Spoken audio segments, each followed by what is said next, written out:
Hello 1 kg wait ചെയ്യുന്ന ഒരു black forest കേക്കിൻ്റെ ഡെക്കറേഷൻ നോക്കിയാലോ. അതിനു മുമ്പായി നിങ്ങൾ എൻ്റെ ചാനൽ സബ്സ്ക്രൈബ് ചെയ്തില്ലെങ്കിൽ പ്ലീസ് ഒന്ന് സബ്സ്ക്രൈബ് ചെയ്തേക്കണേ. ഞാനിവിടെ കേക്ക് 3 ലെയറായിട്ടൊന്ന് കട്ട് ചെയ്തെടുത്തു. ബേസിൻ്റെ മുകളിലായിട്ട് ഒരല്പം ക്രീം ഇട്ട് കൊടുത്തിട്ട് ഒരു ലെയർ വെച്ച് കൊടുത്തു. അതിൻ്റെ മുകളിലായിട്ട് ഷുഗർ സിറപ്പ് കൊണ്ട് നല്ലപോലെ വെച്ച് ചെയ്തെടുത്തു. എന്നിട്ട് ക്രീം എല്ലാ ഭാഗത്തേക്കും ഒരുപോലെ ആക്കി കൊടുത്തു. ഫില്ലിങ്സ് നല്ലപോലെ ഇട്ട് കൊടുത്തിട്ട് 3 ലെയറും അതുപോലെ ചെയ്തെടുത്തു. എന്നിട്ട് ഫ്രിഡ്ജിലേക്കൊന്ന് 30 മിനിറ്റ് ഒന്ന് കൂളാവാൻ വേണ്ടി വെച്ച് കൊടുക്കാം. ഇനി നമുക്ക് റൗണ്ട് കേക്കിനെ ഹാർട്ട് ഷേപ്പിലേക്ക് എങ്ങനെയാണ് മാറ്റുന്നത് എന്ന് നോക്കാം. വീഡിയോയിൽ കണ്ട പോലെ അടയാളപ്പെടുത്തിയിട്ട് വീഡിയോയിൽ കാണിച്ച പോലെ തന്നെ ഒന്ന് കട്ട് ചെയ്ത് മാറ്റിയെടുക്കാം. ഇനി നമുക്കിതൊന്ന് ഡെക്കറേഷൻ ചെയ്തെടുക്കാം. ഞാനിവിടെ റോസറ്റ നോസിൽ വെച്ചിട്ടാണ് ഡിസൈൻ ചെയ്തെടുക്കുന്നത്.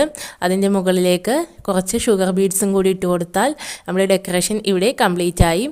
നിങ്ങൾ ഇതുവരെ എൻ്റെ ചാനൽ സബ് ചെയ്തില്ലെങ്കിൽ ഒന്ന് സബ് ചെയ്തേക്കണേ. അപ്പോൾ ഇനിയും നല്ല വീഡിയോസായിട്ട് വീണ്ടും കാണാം. അതുവരേക്കും ബൈ.